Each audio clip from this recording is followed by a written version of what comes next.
Hey guys, and welcome back to my channel. Today we are going to have a makeup therapy session. I just wanted to grab my brushes and be creative. If this is your first time here, please just sit back and relax and watch me do my makeup. This is very therapeutic for me. I just want to be creative and see what I can come up with. If you do like what you see, please like, comment, and subscribe. Also, as usual, if you have any tips for me, please leave them down in the comment section below. As you can see, I'm already into the brows, so let's go ahead and get into the video. Thanks again for watching. I'll see you next time.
So the final look is coming up. I tried a new technique on this makeup look and also a new foundation that is not necessarily my color.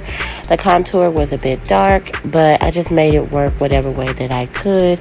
This is just a video to show that every makeup look does not come out how you like it, but still just push through and go ahead and continue to be creative and post your work. So I hope this touched someone. I thank you guys again for watching the video, and I'll see you next time.